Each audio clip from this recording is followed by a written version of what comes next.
Join us by the fireside for our evening tales of true life's strange experiences with things that lie beyond the veil of the known and into the misty depths of the mysterious and unknown.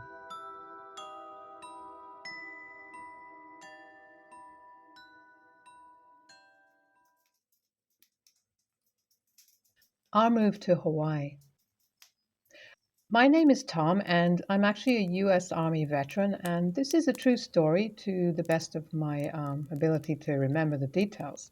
And it happened while we were stationed in Hawaii. I've left out the exact address and the community name, because out of respect for the people there in the housing community where these events took place. I'll start with how I arrived there to begin with. So the story begins in late 2011, and I had just completed basic training at Fort Jackson, South Carolina, and I was living at Fort Eustis, Virginia. My wife, Maggie, lived in an apartment off base, and I stayed on base during the week, finishing up my military job training at the Army Aviation Logistics School on base.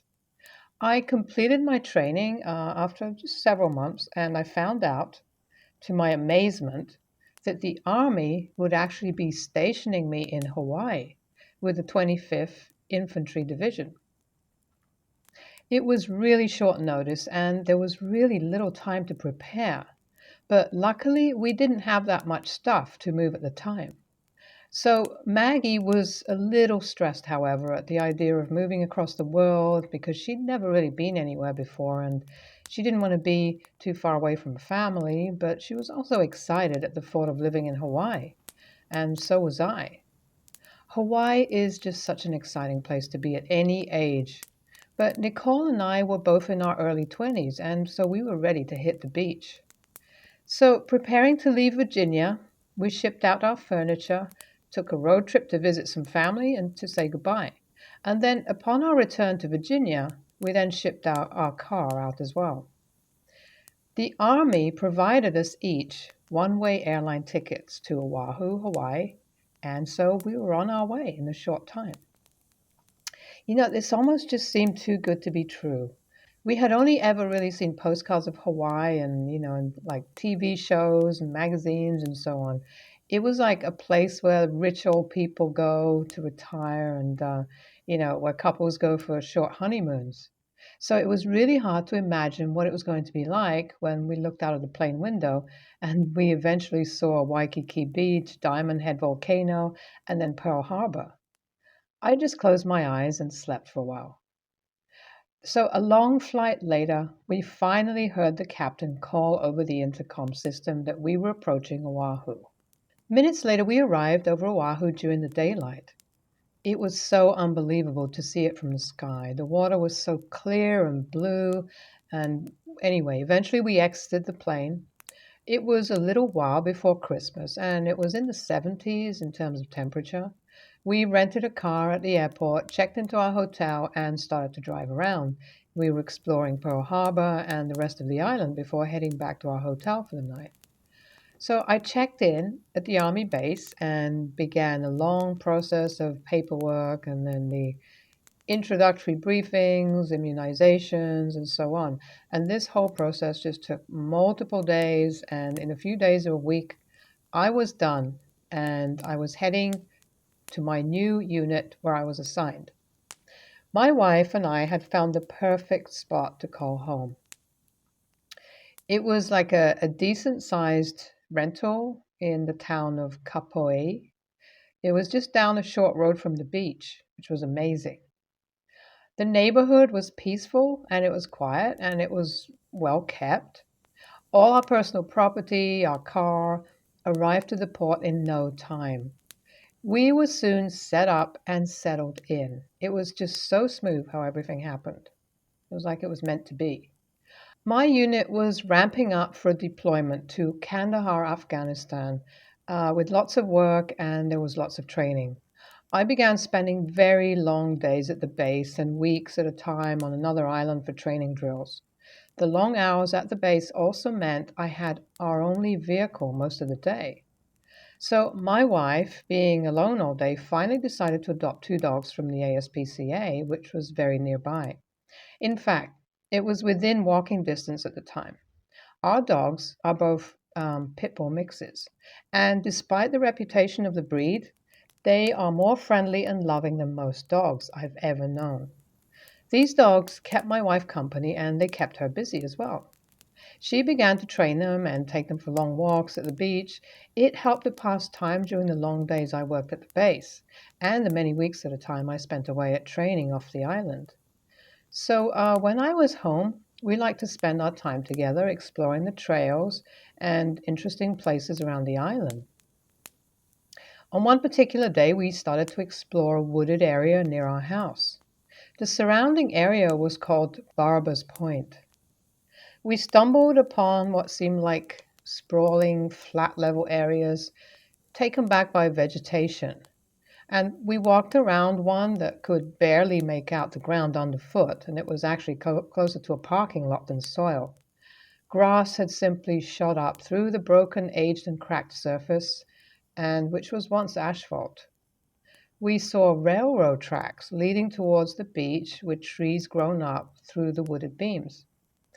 The place just had this really kind of eerie, creepy kind of feeling. It was still and silent, but you could almost sense that the place was once a booming, bustling, hustling place full of work crews and noisy equipment whirring and grinding away. There was once a lot of motion here, a lot of activity. A lot of work took place here, and it echoed with the voices of people long since past. So we researched the area later that night, and we discovered that this was a staging area for World War II supplies to be used in island battles against the Japanese. It was used to prepare for battles like Iwo Jima, Okinawa, and Tarawa in the bloody fight to storm beaches and take heavily fortified positions on Japanese islands. We had heard about many haunted areas around the island, and we just brushed it off as people trying to be interesting. But something about this place really made the hair on our necks stand up, and we both sensed it at the same time. There was just this energy that was still present behind that silent breeze, the kind of emotion far beyond the gentle, silent sway of the grass. Although desolate, there was the feeling of many eyes upon us from all around when standing in that place. It's like, we were just being watched as soon as we got there. The Hawaiian locals seem to have a real understanding of, spiritual things throughout the island, and it's sometimes bloody history too. There were many stories about the night marchers, the long dead warriors who roamed the island apparently. Ghostly drums and chanting have been heard on many occasions with no explanations as these ghostly groups pass through the night. Fascinated by these stories, but bored at home one night, we decided to pull our Ouija board out and see if we could possibly contact the spirit on this ancient and historic island. So we asked, is there a spirit here who would like to communicate? The planchette moved to yes repeatedly. We asked, are you good or evil? At this point, the planchette moved to the image of the moon on the board. How did you die? We asked. At this question, the board spelled out a number. Just to make sure we weren't misreading, we asked it again. And it spelled out this same 3-digit number over and over again. Every time we repeated the question, how did you die? Next, we asked, can you give us a sign if you are really here? Suddenly, our floor lamp flickered on, illuminating the dark room like a flash, and then turned back off immediately.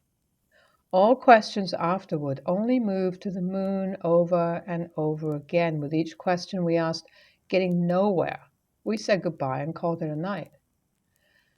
Things were going great for some time, but as time went on, that all started to change. Now, the dogs began to act strange in the house. Maybe they're just adjusting to life in our home, we thought. But as the days went by, their behavior just got more and more strange, and it turned to downright creepy behavior. One night we awoke to the low sound of growling in the darkness coming from the foot of the bed. I initially figured one of the dogs must be having a bad dream or hearing some off noises outside. With the light of my phone, I then sat up and I peered down to find one of the dogs sitting up tall, fully attentive. His ears were perked and eyes were staring straight ahead into the darkened hallway. He seemed to be staring with such focus and intent that I could swear there was someone standing just outside the doorway looking back at him from the dark hall near our stairway. He appeared to be staring up as if looking into a face of some kind of invisible being there. A quick check with my phone light revealed that there was nobody there. This behavior became a common occurrence at night, by the way. One night, I woke up to an especially nasty, creepy growling sound. This time at the left foot of the bed near the closet.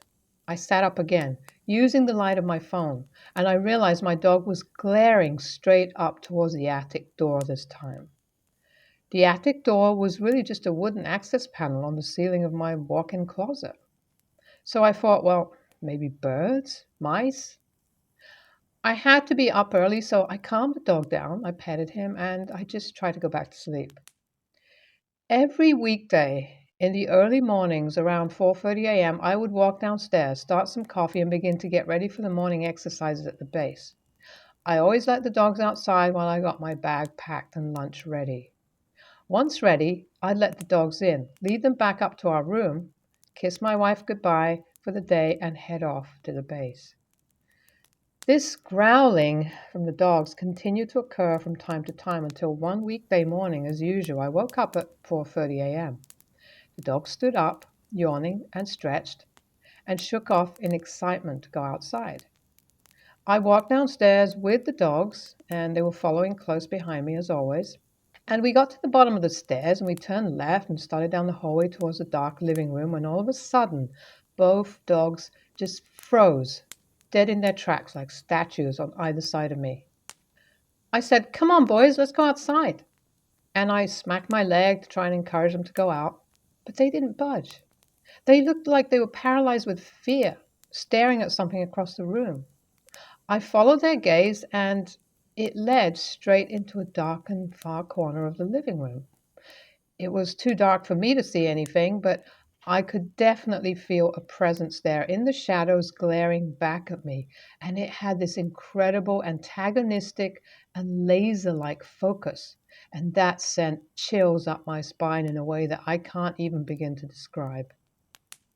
In that split second, both dogs turned and bolted for the stairs, frantically running up the hard steps with everything they had. Their paws were slipping, claws were scratching, and their elbows were knocking wood as they desperately tried to scramble back to the safety of the bedroom. I was just I was amazed. I didn't know what to do. I just quickly flipped on the living room light and found myself staring straight into an empty corner. There was just nothing there that I could see. Later on, as I prepared my lunch in the kitchen, I could feel something standing an inch behind me, staring blankly at the back of my head. It was like the death breath of some sort of corpse, making the hair on my neck tingle. It was such an unnerving feeling, and I knew for the first time then and there that something was definitely not right. Something was going on. When I got back upstairs, the dogs were hiding under the bed, shaking. They absolutely refused to budge. Whatever they had seen in the living room had really scared the hell out of them. As time went on, my wife also began to experience terrifying sleep paralysis events. My dog, who normally woke us up growling, was now glued to her bedside at night, like he wanted to protect her or something. He refused to move. He would no longer even leave the bedside to go outside in the mornings. maintaining his position and guarding her as she slept, even standing guard outside the door any time she was in the bathroom. So, despite all this, many nights she would awake with a state of horror, unable to move her body or even speak. At the time, we didn't fully attribute this to anything paranormal, but it soon became clear that there was definitely a presence in that house, and it was focusing especially on her. She also started to get strange feelings like she was being peeked at from around corners or from dark rooms and, behind doorways and things like that. It was like someone staring and looking out at her from everywhere, all the kind of small crevices everywhere. Um, and it was only like the smallest portion of one eye from a darkened room of the house or the stairwell or something. That's kind of the feeling we got that was going on. And it seemed to happen more when I wasn't there or when she was distracted. Seeing shadows move out of the corner of her eye. The dogs could often be seen barking and growling at something or someone that was just out of our sight. Looking upward as if into the face of a person just around the corner. They would just, they were like constantly on the alert. This paranormal activity eventually intensified. I awoke one day to growling again, and it was nighttime still. And as usual, but suddenly, my eyes shot open, and I sat up, realizing that it was not a familiar growl. It seemed to be coming from the doorway or the foot of the bed this time. And in fact, it was not a dog at all. It was clearly coming directly from the empty space between my wife's pillow and mine. It was unlike any growl that a dog can make. It was deep and it was demonic like. I knew something unseen was there. So the next few days, everything just became worse. My wife filled the dogs' food bowls for breakfast and set the bowls down on the floor of the dining room. A moment later, the bowl that she had just set down just flew across the room and hit the wall with a crash as the dog food rained down onto the hard tile floor, and the bowl just whirled to its final resting place upside down. I was past the point of fear of it and well into anger at it. We'd close our eyes to go to sleep. It was standing over us like this dark shadow just kind of hovering there. We'd close our eyes to wash our faces, and it was breathing down our necks. We'd close our eyes to wash our hair in the shower, and it was like it was peeking from the edge of the curtain. We would be talking while doing random tasks such as washing our faces, and we would hear this metallic like voice mimic us from about a foot away. And then one night, for example, as I was getting ready for bed, I said, I'll just turn on some warm water. And then a second later, this voice next to us just simply said, warm water. I had had it. Yeah, shut up, I mocked it. This brought a new era of intensity. My wife was laying on the bed one day, and the cat was right next to her, when suddenly the cat stood up and went stiff. The hair on his back was just standing on end, and he suddenly began freaking out and staring into the hall. She followed the cat's eyes and could see this large black mass come up the stairs. It was sort of roaming around the hall, and then it entered the bathroom outside our bedroom door. We started hearing these blaring voice phenomena things, the decibel levels of which nothing in our house was even mildly capable of producing. It was louder than a concert speaker and sounded like a distressed male voice yelling frantically through static at the top of his lungs. But we could never make out what it was saying. The first time we heard this, we literally ran outside and looked out, expecting the whole neighborhood to be outside their houses scratching their heads and looking puzzled into the sky like we were. But there was nobody else there. It was just only seemed to be us that were hearing it. We heard it. So basically, our next door neighbors should have heard it. It would have been impossible for them not to, given the pitch of the sound. So it was unbelievable. And this happened many times over. My dogs would just freak out at this sudden noise, so they heard it. The intensity of it would cause us to grit our teeth and squint our eyes as we would nearly jump out of our skin because it was so sudden and loud. How would the windows not even shattering? I don't know, but because we actually would have to put our, cover our ears up. So this insanity with Maggie's sleep paralysis was also occurring. I sat near her while she drifted off to sleep on the couch one night. The dogs were sleeping, the lights were on. Suddenly, I felt that old familiar presence again, and I snapped my eyes up, and there stood a shadow figure with red eyes against the wall behind my wife. A rage just shot through me and straight into its face as it crouched and darted into my dark laundry room. I had finally seen it. This entity was a coward and wanted to creep around at night and then scamper away in fear when confronted. The next morning, I made a point to walk downstairs without turning on the light. It likes to hide in the shadows. Well, I'm going to confront it in the safety of its little shadows. I will give it no space to hide, I thought. I immediately sensed it hiding. It was crouching in the furthest corner of the dark living room. I could actually sense its gaze, and I stared straight back, hoping to see its cowardly face. I could feel it scampering again to the dark laundry room as I power walked in, and for the last time ever, I saw this black, crouching figure against the far wall, curled up with its knees to its chest, sitting on the floor, cowering and staring up at me as I were about to beat it. "You are not welcome here. You are dead. Now get out," I said angrily, with my stare burning a hole into it. I watched it sink backwards into the wall as if falling over the edge of a cliff. It did a sort of backward somersault and then it was gone. After that, we never saw this thing again, and my wife's sleep paralysis eventually just stopped. Our lives slowly returned to normal, and the dogs just calmed right down with time. We no longer live at that place, but I will never, ever forget that awful, terrifying experience with the unexplained at that house in Hawaii.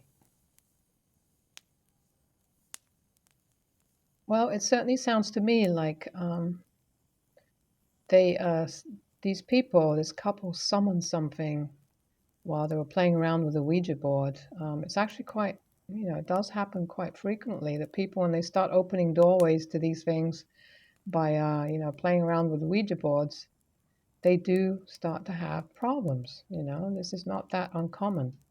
So that was my first impression when, after they started having problems, with this entity, and it seemed to be right, more or less right after they started messing around with the Ouija board. So live and learn. The weird Russian transmission.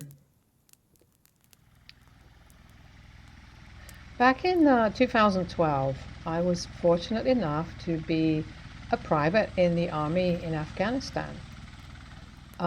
I meddled with radios on small teams in a pretty remote area on a combat outpost. We conducted 24-hour operations, and one night we got this really weird transmission. It came in pretty strong, and we couldn't determine from what direction it was coming in. However, what truly made it odd was what was being said. Now, I'm not a linguist, but I do know enough about different languages to know that this wasn't Pashtan or Dari or even English for that matter. It was Russian. This is when red flags start going up and we begin to make phone calls to our operations center and begin to wake people up. We had a recording device and managed to catch most of the broadcast before it stopped completely. We didn't have any Russian interpreters, linguists with us. We had no idea what was going on. We sent a copy of the recording over Highside to get information translated. I knew one of the warrant officers in my unit was also a Russian linguist back from the Cold War era, and so we had him listen to it as well. He was, a little bit rusty, but he got the general gist of the message. And it turns out it was a distress call asking for help, that their base was being overrun and it was being attacked. This was even more confusing as there hasn't been a Russian base in AF since their occupation. So we schemed a lot over what caused it. And, he said maybe it was a pre recorded beacon that may have just randomly gone off after all these years. Who knows? The only thing that bothered me with that explanation was that the whole thing didn't sound like a pre recorded audio. There was an obvious level of distress in their voice, albeit there was no background noise to it. So I have no explanation other than that it felt like, it was just something weird, perhaps something paranormal. It almost seems like, the earth, the air around us, has this ability to record certain traumatic events where there's a lot of emotion, particularly a lot of trauma, a lot of fear, and, where people are going to die or where there's been a lot of suffering, whatever. It sort of creates this kind of recording. And every so often, it seems that it just sort of plays out. And somebody at some point in time is going to be there and they're going to see something that, some repeat thing that happened there, disaster or something, or hear something, just as an audio, not a visual. So it's pretty fascinating, isn't it?